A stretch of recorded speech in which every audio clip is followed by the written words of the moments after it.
Hello and welcome to Cards That Slap. This week we are revisiting 3 cards from Commander Legends that rendered me unconscious on several occasions, and I am seeing a neurologist for that. Belby, Corrupted Observer. Belby was originally an elf who was killed and reanimated so she could be Yawgmoth's eyepiece, so he could observe the selection of the next Evancar of Wrath. If you are confused by any of this, you should be, because no one knows what anything I just said means. Rest assured, Belby is a zombie elf, a fusion of Phyrexian technology and an elven princess, Avila. Some weird stuff happened in the early days of Magic. Belby got her own card in Commander Legends. She got some really sick art with like a romper and kiss makeup and cyborg parts. She looks like she'd take you to a rave and then steal your shoes. Belby is a 2/2 for 1 green and 1 black mana, and a slightly confusing triggered ability. At the beginning of each player's post-combat main phase, that player adds 2 colorless mana for each of your opponents who lost life this turn. Basically, if you can drain each opponent for 1 life, then you add 6 mana in your post-combat main phase. Each opponent can do the same, but they also have to drain themselves to get that 6 mana. Hopefully you build your deck to take advantage of that better than your opponents. To do so, you'll need cards like Mardu Shadow Spear, Night Market Lookout, Pulse Tracker, and as many of these types of effects as possible. Then cast Belby turn 2, and you're up 6 mana. These cards all drain your opponents and can reliably get out turn 1. So what do I want to spend 6 mana on? Well, Wandering Archaic, Oblivion Sower, Wormcoil Engine, or some other beefy beater are great to spend mana on, or you can further ramp yourself with cards like Skyclave Relic, Coveted Jewel, or Dreamstone Hedron. That means on turn 3 we can cast Torment of Hailfire where X is 10, or another finisher like Exsanguinate, or get ahead with Genesis Wave. I have a Belby deck and I believe it slaps like a Russian slap fighter. I've actually had this situation happen before where I cast a Torment of Hailfire for 9 on turn 3. Do you want to cause post-traumatic stress disorder for your homies? I do. With Belby at the helm, you can set up crazy huge threats and play nasty high-cost spells that don't have any homes elsewhere, like Worse Fears, Mindslaver, and Colossus of Akros. I have this deck in paper, as I said before, and my friends have learned to really respect Belby, Corrupted Observer. Oh, look at this unit. I just flew in from Amonkhet and boy are my arms jacked. Sphinx of the Second Sun absolutely slaps. I think I saw this guy at the gym judging me while I did forearm curls. I don't know what this guy's problem is, but the card is a 6/6 Flying Sphinx for 6 blue. At the beginning of your post-combat main phase, you get an additional beginning phase after this phase. So right before your end step, you get an additional untap, upkeep, and draw, basically. What commanders want an effect like this? Probably those that want to end the turn with untapped mana. Talrand comes to mind as he wants to play at instant speed. Baral, Chief of Compliance. Ugh. Lear, Disciple of the Drowned. I can also see this going into Orvar as well. Imagine copying this thing and getting draw after draw and having a big beefy body ready to swoop. A Raf Capuchin deck would basically get 2 turns with this guy out. Real interesting commander.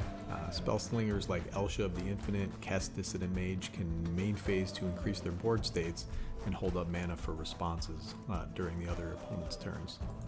Does your commander care about upkeep triggers? Get an extra one for Nasari, Dean of Expression, or Joyra of the Gitu. It may be worth considering for commanders that have an activated ability that can be activated at instant speed as well, like the Scarab God. It should also be noted that combat-heavy decks can untap to get their blockers ready for the crackback. Unesh, Derevi, Inyaz. I'm not sure who needs to hear that, but if you have an Inyaz deck, Merry Christmas. The floor on this creature is that it's a 6/6 flyer that untaps your stuff and draws a card. I think it slaps. Alright, it's time to hear from our sponsor, Second Sun Pre-Workout Supernova. It's made from gunpowder, bull's horns, and crushed T-cells. Are you a puny human with solid bones? This pre-workout is sure to give you hollow bones whether you want them or not. If you don't, send them to us because we're building an airship. Thanks, Second Sun. And back to the show. This tree spirit can reach out and touch someone. It'll smack a land out of your hand and ruin all your dinner plans. I'm not sure what it's supposed to be, but Kodama of the East Tree can spit out spores that sap the energy from humans to make spiritual growths. Man, we are discovering that MTG lore is mind-bendingly weird. Anyways, this is a 6/6 legendary spirit for 4 green. Kodama has Reach, Kodama's Reach, and another strange confusing triggered ability. Whenever another permanent enters the battlefield under your control, if it wasn't put onto the battlefield with this ability, you may put a permanent card with equal or lesser mana value from your hand onto the battlefield. Oh, and it has partner as well. I have a partner deck with this and Crom Ludovic's Opus. Once Kodama's out, it needs to be answered or you'll just untap and vomit a bunch of threats onto the battlefield. It works with lands too, so you'll be putting an extra out while your commander is active as long as you have one in your hand. This is a true story. One night, as I was dreaming about Magic the Gathering, I woke up with the realization that a token copy has a mana value, and mana value is a copyable attribute.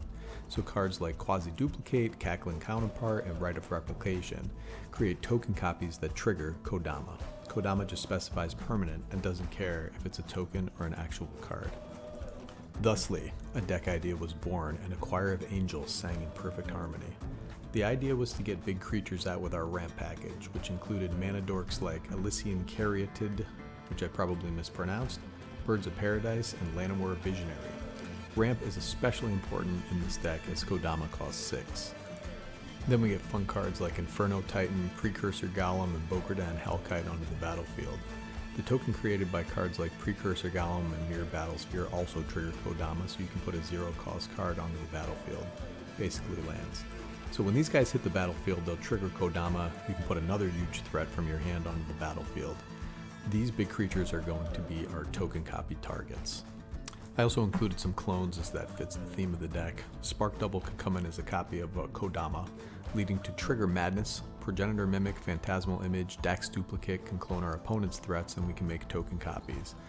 This is a great way of making sure our deck mirrors the power level of other decks at the table. If someone else is playing It That Betrays, well, so are we. Take that, Kevin.